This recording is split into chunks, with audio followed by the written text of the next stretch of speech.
ओम शांति। बाबा कहते, बच्चे, तुम बच्चों को बाबा ने जगाया है और बाबा कहते हैं कि तुम बच्चों का फर्ज है अन्य आत्माओं को जगाना और ऐसा अनाउंस करना जिससे कि उन सब की आंखें खुल जाएं, सोते हुए जाग जाएं कि भगवान आकर इस सृष्टि पर हम आत्माओं का ग्रहण उतार रहे हैं और हमें शक्तिशाली बना रहे हैं। इसीलिए तुम बच्चों को बाबा का संदेश सर्वात्माओं को देते जाना है। 20 तारीख की वाणी है। मीठे बच्चे, तुम ईश्वरीय संप्रदाय हो। तुम्हें ज्ञान सूर्य बाप मिला है। अभी तुम जागे हो तो दूसरों को भी जगाओ। प्रश्न है, अनेक प्रकार के टकराव का कारण तथा उसका निवारण क्या है? उत्तर, जब देह अभिमान में आते हो तो अनेक प्रकार के टकराव होते हैं।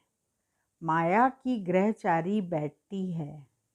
बाबा कहते, देही अभिमानी बनो, सर्विस में लग जाओ, याद की यात्रा में रहो तो ग्रहचारी मिट जाएगी।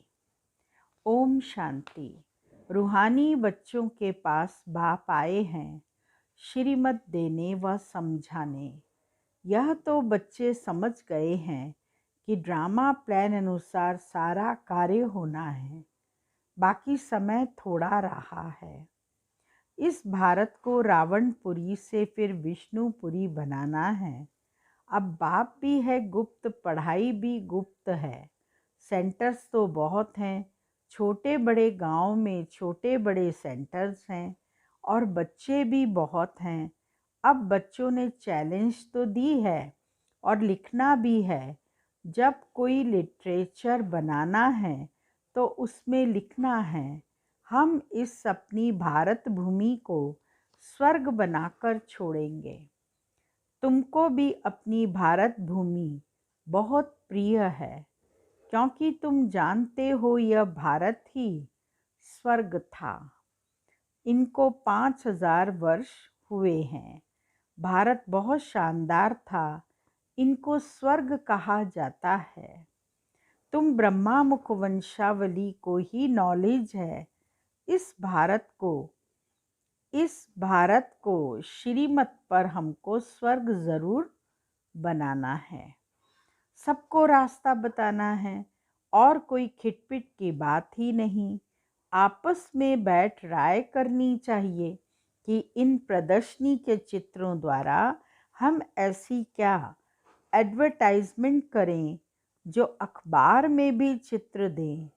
आपस में इस पर सेमिनार करना चाहिए। जैसे गवर्नमेंट के लोग आपस में मिलते हैं, राय करते हैं कि भारत को हम कैसे सुधारें। यह जो इतने मतभेद हो गए हैं उनको आपस में मिलकर ठीक करें और भारत में शांति सुख कैसे स्थापन करें, उस गवर्नमेंट का भी पुरुषार्थ चलता है। तुम भी पांडव गवर्नमेंट गाई हुई हो। यह बड़ी ईश्वरीय गवर्नमेंट है। इनको वास्तव में कहा ही जाता है पावन ईश्वरीय गवर्नमेंट। पतित पावन बाप ही पतित बच्चों को बैठ पावन दुनिया का मालिक बनाते हैं। यह बच्चे ही जानते हैं। मुख्य है ही भारत का आदि सनातन देवी देवता धर्म। यह भी बच्चे जानते हैं। यह है रुद्र ज्ञान यज्ञ। रुद्र कहा ही जाता है ईश्वर बाप को, शिव को गाया हुआ है। बरोबर बाप ने आकर रुद्र ज्ञान यज्ञ रचा था। उन्होंने तो टाइम लंबा चौड़ा दे दिया है। अज्ञान नींद में सोए हुए हैं। अभी तुमको बाबा ने जगाया है, तुमको फिर औरों को जगाना है। ड्रामा प्लान अनुसार तुम जागते रहते हो। इस समय तक जिसने जैसे जैसे जितना जितना पुरुषार्थ किया है उतना ही कल्प पहले भी किया था। हाँ, युद्ध के मैदान में उतार चढ़ाव तो होता ही है। कभी माया का जोर हो जाता है, कभी ईश्वरीय संतान का जोर हो जाता है। कभी कभी सर्विस बड़ी अच्छी तेजी से चलती है, कभी कहाँ कहाँ बच्चों में माया के विघ्न पड़ जाते हैं। माया एकदम बेहोश कर देती है। लड़ाई का मैदान तो है ना। रावण माया राम की संतान को बेहोश कर देती है। लक्ष्मण के लिए भी कहानी है ना। तुम कहते हो सब मनुष्य कुंभकर्ण की नींद में सोए हुए हैं। तुम ईश्वरीय संप्रदाय ही ऐसे कहते हो जिनको ज्ञान सूर्य मिला है और जाग उठे हैं वही समझेंगे। इसमें एक दो को कहने की भी कोई बात नहीं है। तुम जानते हो बरोबर हम ईश्वरीय संप्रदाय जागे हैं, बाकी दूसरे सब सोए हुए हैं। वह यह नहीं जानते कि परमपिता परमात्मा आ गया है बच्चों को वर्षा देने। यह बिल्कुल भूल गए हैं बाप भारत में ही आते हैं, आकर भारत को स्वर्ग का मालिक बनाते हैं। भारत स्वर्ग का मालिक था, इसमें कोई संशय नहीं। परमपिता परमात्मा का जन्म भी यहाँ ही होता है। शिव जयंती मनाते हैं ना, जरूर उसने आकर कुछ तो किया होगा ना। बुद्धि कहती है जरूर आकर स्वर्ग की स्थापना की होगी। प्रेरणा से थोड़ी स्थापना होगी।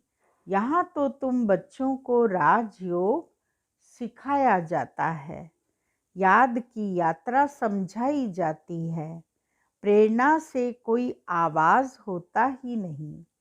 समझते हैं शंकर की भी प्रेरणा होती है, तब वह यादव मूसल आदि बनाते हैं, परंतु इसमें प्रेरणा की तो कोई बात ही नहीं। तुम समझ गए हो, उन्हों का पार्ट है ड्रामा में यह मूसल आदि बनाने का। प्रेरणा की बात नहीं है। ड्रामा अनुसार विनाश तो जरूर होना ही है। गाया हुआ है महाभारत लड़ाई में मूसल काम आए, तो जो पास्ट हो गया है वह फिर रिपीट होगा। तुम गारंटी करते हो हम भारत में स्वर्ग स्थापन करेंगे जहाँ एक धर्म होगा। तुम ऐसे नहीं लिखते कि अनेक धर्म विनाश होंगे, वह तो चित्र में लिखा हुआ है। स्वर्ग की स्थापना होती है तो दूसरा कोई धर्म नहीं होता। अभी तुमको समझ में आता है सबसे बड़ा पार्ट है शिव का, ब्रह्मा और विष्णु का। ब्रह्मा सो विष्णु, विष्णु सो ब्रह्मा। यह तो बड़ी गुह्य बातें हैं। विष्णु से ब्रह्मा कैसे बनते, ब्रह्मा से फिर विष्णु कैसे बनते, यह सेंसिबल बच्चों की बुद्धि में झट आ जाता है। दैवी संप्रदाय तो बनते ही हैं, एक की बात नहीं है। इन बातों को तुम बच्चे समझते हो, दुनिया में एक भी मनुष्य नहीं समझता। बल लक्ष्मी नारायण व विष्णु की पूजा भी करते हैं, परंतु उनको यह पता नहीं कि विष्णु के दो रूप लक्ष्मी नारायण हैं, जो नई दुनिया में राज्य करते हैं। बाकी चार भुजा वाला कोई मनुष्य नहीं होता। यह सूक्ष्म वतन में एम ऑब्जेक्ट दिखलाते हैं प्रवृत्ति मार्ग का। यह सारे वर्ल्ड की हिस्ट्री ज्योग्राफी कैसे चक्कर लगाती है यह कोई नहीं जानते। बाप को ही नहीं जानते तो बाप की रचना को कैसे जान सकते। बाप ही रचना के आदि मध्यंत का नॉलेज बताते हैं। ऋषि मुनि भी कहते थे हम नहीं जानते हैं। बाप को जान जाएं तो रचना के आदि मध्यंत को भी जान जाएं। बाप कहते हैं मैं एक ही बार आकर तुम बच्चों को भी सारी नॉलेज समझाता हूँ, फिर आता ही नहीं हूँ तो रचता और रचना के आदि मध्य अंत को जाने ही कैसे। बाप स्वयं कहते हैं मैं सिवाय संगम युग के कभी आता ही नहीं हूँ। मुझे बुलाते भी संगम पर हैं। पावन सतयुग को कहा जाता है, पतित कलयुग को कहा जाता है, तो ज़रूर मैं आऊँगा पतित दुनिया के अंत में ना। कलयुग के अंत में आकर पतित से पावन बनाते हैं, सतयुग आदि में पावन, यह तो सहज बात है ना। मनुष्य कुछ भी समझ नहीं सकते कि पतित पावन बाप कब आएंगे। अभी तो कलयुग का अंत कहेंगे। अगर कहते हैं कलयुग में अजुन 40,000 वर्ष पड़े हैं तो और कितना पतित बनेंगे। कितना दुख होगा, सुख तो होगा ही नहीं। कुछ भी मालूम न होने के कारण बिल्कुल ही घोर अंधियारे में हैं। तुम समझ सकते हो तो बच्चों को आपस में मिलना है, चित्रों पर अच्छी रीति समझाना होता है। यह भी ड्रामा अनुसार चित्र आदि सब निकाले हैं। बच्चे समझते हैं। जो समय पास होता है हूबहू ड्रामा चलता रहता है। बच्चों की अवस्थाएं भी कभी नीचे कभी ऊपर होती रहेंगी। बड़ी समझने की बातें हैं। कभी कभी ग्रहचारी आकर बैठती है तो उनको मिटाने के लिए कितने प्रयत्न करते हैं। बाबा घड़ी घड़ी कहते हैं बच्चे तुम देह अभिमान में आते हो, इसीलिए टक्कर होता है। इसमें देही अभिमानी बनना पड़े। बच्चों में देह अभिमान बहुत है। तुम देही अभिमानी बनो तो बाप की याद रहेगी और सर्विस में उन्नति करते रहेंगे। उच्च पद जिनको पाना है वह सदैव सर्विस में लगे रहेंगे। तकदीर में नहीं तो फिर तदबीर भी नहीं होगी। खुद कहते हैं बाबा हमको धारणा नहीं होती, बुद्धि में नहीं बैठता। जिनको धारणा होती है तो खुशी भी बहुत होती है। समझते हैं शिव बाबा आया हुआ है। अब बाप कहते हैं बच्चे तुम अच्छी रीति समझकर फिर औरों को समझाओ।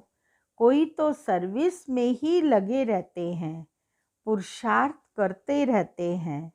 यह भी बच्चे जानते हैं जो सेकंड गुजरता है वह ड्रामा में नूंद है, फिर ऐसे ही रिपीट होगा। बच्चों को समझाया जाता है। बाहर भाषण आदि पर तो अनेक प्रकार के नए आते हैं सुनने लिए। तुम समझते हो गीता वेद शास्त्र आदि पर कितने मनुष्य भाषण करते हैं। उनको कोई यह थोड़े ही पता है यहाँ ईश्वर अपना और अपनी रचना के आदि मध्यंत का राज समझाते हैं। रचेता ही आकर सारा ज्ञान सुनाते हैं। त्रिकालदर्शी बनाना यह बाप का ही काम है। शास्त्रों में यह बातें हैं नहीं, यह नई बात है। बाबा बार बार समझाते हैं। कहाँ भी पहले पहले यह समझाओ कि गीता का भगवान कौन है। श्री कृष्ण या निराकार शिव। यह बातें प्रोजेक्टर पर तुम समझा नहीं सकेंगे। प्रदर्शनी में चित्र सामने रखा है, उस पर समझाकर तुम पूछ सकते हो। अब बताओ गीता का भगवान कौन है? ज्ञान सागर कौन है? कृष्ण को तो कह नहीं सकेंगे। पवित्रता, सुख, शांति का सागर, लिबरेटर गाइड कौन है? पहले पहले तो लिखना चाहिए, फॉर्म भराना चाहिए, फिर सबसे सही लेनी चाहिए। फिर चिड़ियों का आवाज हुआ, देखो कितना झगड़ती हैं। इस समय सारी दुनिया में लड़ाई झगड़ाई है। मनुष्य भी आपस में लड़ते रहते हैं। मनुष्यों में ही समझने की बुद्धि है। 5 विकार भी मनुष्य में गाए जाते हैं। जानवरों की तो बात ही नहीं। यह है विशियस वर्ल्ड। वर्ल्ड मनुष्यों के लिए ही कहा जाता है। कलयुग में है आसुरी संप्रदाय, सतयुग में दैवी संप्रदाय। अभी तुमको इस सारे कॉन्ट्रास्ट का पता है। तुम सिद्ध कर बता सकते हो। सीढ़ी में भी बड़ा क्लियर दिखाया हुआ है। नीचे है पतित, ऊपर में है पावन। इनमें बड़ा क्लियर है। सीढ़ी ही मुख्य है, उतरती कला और चढ़ती कला। ये सीढ़ी बड़ी अच्छी है। इनमें ऐसा क्या डालें जो मनुष्य बिल्कुल अच्छी रीति समझ जाए कि बरोबर यह पतित दुनिया है। पावन दुनिया स्वर्ग थी, यहाँ सब पतित हैं। पावन एक भी हो नहीं सकता। रात दिन यह ख्यालात चलना चाहिए। आत्मा प्रकाश बच्चा लिखता है। आत्म प्रकाश बच्चा लिखता है। बाबा यह चित्र बनाए। बाबा कहते हैं भल विचार सागर मंथन कर कोई भी चित्र बनाओ, परंतु सीढ़ी बड़ी अच्छी बननी चाहिए। इस पर बहुत समझा सकते हैं। 84 जन्म पूरे कर फिर पहला नंबर जन्म लिया है, फिर उतरती कला से चढ़ती कला में जाना पड़े। इसमें हरेक का विचार चलना चाहिए, नहीं तो सर्विस कैसे कर सकेंगे। चित्रों पर समझाना बहुत सहज होता है। सतयुग के बाद सीढ़ी उतरनी होती है, यह भी बच्चे जानते हैं। हम पार्टधारी एक्टर्स हैं। यहाँ से ट्रांसफ़र हो सीधा सतयुग में नहीं जाते। पहले हमको शांति धाम में जाना होता है। हाँ, तुम्हारे में भी नंबरवार हैं जो अपने को पार्टधारी समझते हैं इस ड्रामा में। दुनिया में ऐसा कोई कह न सके कि हम पार्टधारी हैं। हम लिखते भी हैं कि पार्टधारी एक्टर्स होते हुए भी ड्रामा के क्रिएटर, डायरेक्टर आदि मध्यंत को नहीं जान सकते, तो वह फर्स्ट क्लास बेसमझ है। यह तो भगवानोवाच्य है। शिव भगवानोवाच्य ब्रह्मा तन द्वारा। ज्ञान सागर व निराकार है। उनको अपना शरीर है नहीं। बड़ी समझने की युक्तियां हैं। तुम बच्चों को बड़ा नशा रहना चाहिए। हम किसकी ग्लानि थोड़ी करते हैं। यह तो राइट बात है ना। जो भी बड़े बड़े हैं उन सब के चित्र तुम डाल सकते हो। सीढ़ी कोई को भी दिखला सकते हो। अच्छा, मीठे मीठे सिक्की लदे बच्चों प्रति माता पिता बाप दादा का याद प्यार और गुड मॉर्निंग। रूहानी बाप की रूहानी बच्चों को नमस्ते।